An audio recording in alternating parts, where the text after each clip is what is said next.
of Fandom. I am thrilled to be here with James Eason-Garcia and Sean Coyle of Iron Man and His Awesome Friends, new Disney Junior show coming out. Thank you both so much for joining me, first of all. Thank Thank you. you. Thanks for having us. So first question, with this show kind of obviously being geared toward a younger generation of viewers, kids and everything, were there any like hero lessons or important lessons that you guys wanted to make sure that you shared in the series, kind of like the whole Spider-Man, great power, great responsibility thing along those lines? Yeah, maybe not quite so granular, but like definitely a lot of little messages like that. Like we first and foremost, like our characters, it's the celebration of friendship. Like our characters are three super geniuses, but they're also best friends, more importantly. It's they are their own little ride or die crew, and as we have guest heroes that come and go, like that ride or die crew gets a little bit bigger and like that's the we found that that was the easiest and most important entry point for a young audience is to just introduce the show as friends and introduce these characters doing what friends do together. Um, and yeah, like obviously there's the teamwork aspect and all that kind of stuff that goes in with team shows and with superhero shows and that kind of stuff. But what we also talked about too, like yes, our characters are super geniuses and they have these awesome Iron Man suits and iron suits that can literally, if you put your brain to it and you really think about it, like what we've seen in the movies, an iron suit can do literally anything you want it to do. But where's the fun in that? And where are the messages learned in that, right? So our heroes, it's about their unique perspective and how they have different perspectives and how that all comes together and lends itself towards problem solving. Sometimes those unique perspectives get them into trouble, and a lot of times those unique perspectives coming together also help get them out of trouble too. So it really is about the person inside the suit that is the true hero and what really matters. Yeah. I love hearing that. Yeah. And kind of speaking of the movies, now that you mentioned it, this is obviously a different Tony Stark than what we've seen for the last 15, 20 years. But No, there he's is a drinker. Our kid drinks hard on the show. Yeah. Kidding. I'm kidding. a lot of Drinks milk, juice milk box. and apple juice. Yes. I love that. Thank you. But obviously this version of Tony does have some similarities to Downey's, the love of music and pushing boundaries and everything. Was there anything specific for any of these characters really that you wanted to take from past iterations that we've seen, whether it's from the MCU or the comics or anything? Yeah, we like to joke. We like to joke on the show. The main MCU timeline is Universe 616. Mhm. And we're Universe 123 ABC because we're preschool relatable. So, there's definitely, we can't do the things that the movies or even the comic books can do, but there were definitely a lot of touchstone things, a lot of Easter eggs we wanted to lay in, definitely Tony's love of music you mentioned, his genius. He's also got a lot of confidence, right? We did a softer edge to his confidence to be more relatable and aspirational for our particular audience. But it was really taking things that like everybody kind of knows about when the parents watch, they'll be like, oh, they're going to Stark Expo. Stark Expo is a big thing in the comic books. Or, oh, that donut they're flying through, that's a reference to a famous donut shop in LA. Like there's those little things that we were trying to see throughout, and even catchphrases that we bring in. Like our Captain America definitely says, I can do this all day. And there's those little things that for our audience, they won't necessarily know that it's related to this bigger world that we're introducing them into. But for the parents watching along, they'll get those inside moments for sure. Yeah. I love that. Co-viewing is so important to us. Like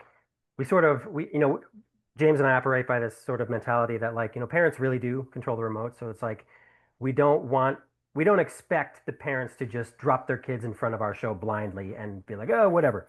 We want them to be engaged in the experience as much as their kids are. And to what James was talking about, like, a parent being like, oh, what's this show? And like, wait, did he just say I can do this all day? And then the parent sits down, like, show me more cool Marvel stuff. And so there's really enough where there's awesome storytelling for young audiences, awesome, vibrant, wonderful, colorful characters for young audiences. But there's going to be plenty for parents to be like, wait a second, this show is really, really cool. Yeah, for sure. I love that. Yeah. And kind of touching on that, like the moments that you touched on for the MCU, I can do this all day, and Tony's genius and everything. Was there any restrictions that you guys got from like the higher ups at Marvel or Disney or anything on stuff that you couldn't use in the show that you maybe wanted to? Obviously, I can't really get much into spoilers or anything, but Yeah, yeah. Yeah, no, yes. The short answer is yes. You know, we had a very long, a very lengthy list of we had a wish list of characters that we were hoping to introduce, and obviously, like we knew we couldn't get them all, and but it was interesting, sort of that collaboration with Marvel to sometimes find out why, or like sometimes we would, and I can't name specific names, but like sometimes right. you would reference a character, be like, can we use this character? And Marvel would kind of be like, well, yes, but we can only use like this version of that character or something like that because Okay. there are sort of canonical guidelines that we play with, but there's also like you know, we want to be respectful towards the versions of their characters that they find most important. So I think from a, you know, I would assume like from a brand standpoint, there might be a little bit of like, you know, we don't want to have several different versions of certain characters floating around out there. Mhm. But that was fun. Like those are fun. I'm making it sound like, you know, we were poo-pooed and we didn't get our way, but like those are actually fun limitations to play with. And it also opened the door for us to introduce a couple of characters that we were like, we had no idea that we could even like choose from those characters, you know? And so you know, it all just kind of works itself out. We always talked about it as like these characters are the coolest toys in the toy box, Yes. right? Like Yeah. Marvel has the coolest toys in the toy box, and they're saying, here's these toys for you to play with, but they're still Marvel's toys. So you have to play with them by Marvel's rules. You can't break their toys, right? But Right. it never got to the point where we were breaking those toys. It was like, ooh, okay, you're letting us play with these. Let's see how much fun we can have with these toys you're letting us, have a good Yeah. time with. Yeah. Yeah. Yeah, that's great. And that's totally fair. One thing I want to pivot to, me personally, I love the music in the show. I'm a music guy, and the theme songs performed by Blink 182's Mark Hoppus, and obviously we've seen like Fallout Boy do Spidey and his amazing friends. Was it always the plan to get another like punk rock star to do the music for this show, or did that kind of just come about naturally?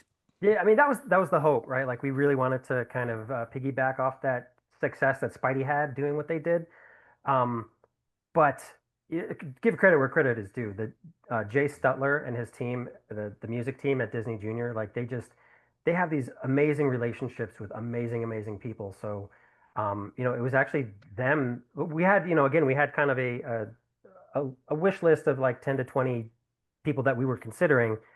And then, you know, like Disney Junior is kind of like Blink 182, and we're all kind of like, duh, like of course, you know. And then the more that we worked with that relationship, like we realized how integral, how important their style of music was to the DNA of our show, being more of a West Coast show, and it feeling a little bit like a throwback as well, our show. And so to collaborate with friggin' Mark Hoppus, like first of all, like you're sitting there and you're just like, holy crap, like who am I that I get to Yeah. work with people like this? And then when, you know, people like creative geniuses are like, so tell me about your show. And then James and I are kind of like, oh, okay, like stumbling through our nonsense. But like to be have those experiences and have those creative meetings where you're getting these awesomely creative people to buy into your vision.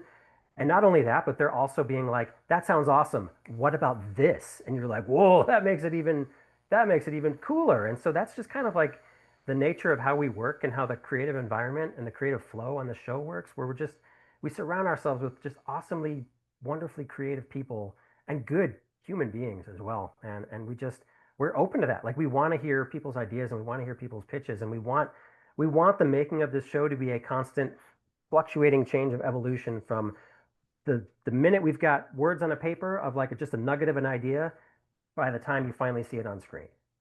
Yeah. Definitely, Yeah. definitely. So I think I might have time for one more question. I got two, but I'll keep it to one. That obviously we got to touch on the leads of this show: Tony, Riri Williams, and Amadeus Cho. I mean, Tony and Riri, easy choices. They're Iron Men in the comics, you know, natural choices. But what went into the decision to make Amadeus Cho, who's naturally, obviously, a Hulk character, and give him the Iron Man treatment? And were there any other characters you maybe thought of including in that third spot along with Tony and Riri?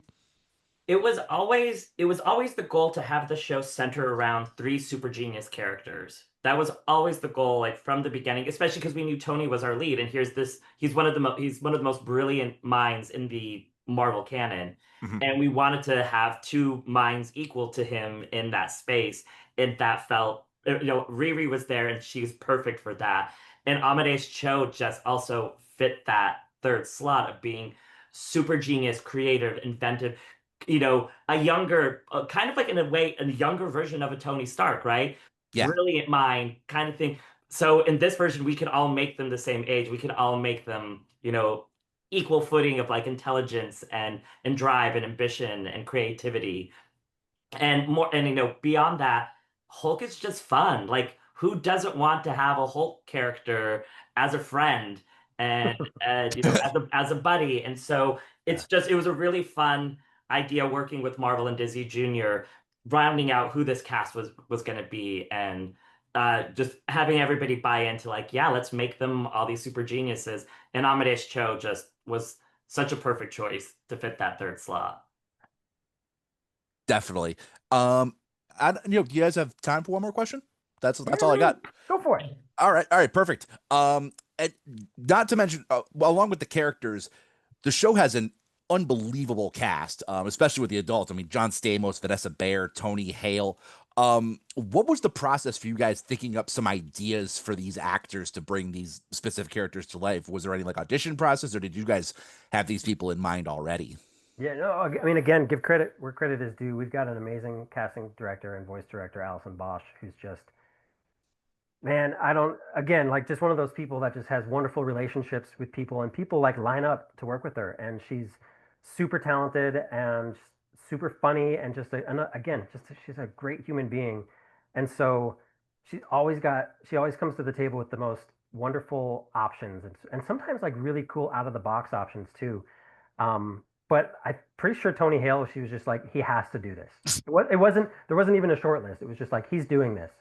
We're like, Tony Hale or nothing. yeah, we're like, Yeah. yeah, okay, that's perfect. That sounds perfect.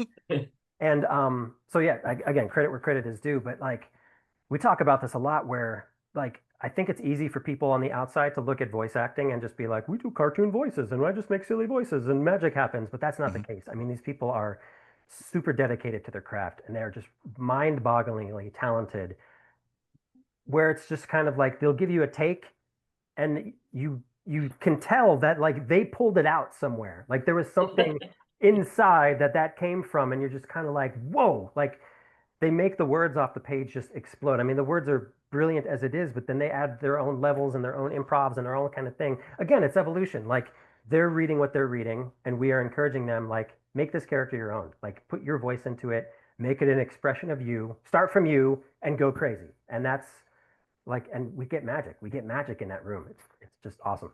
Yep.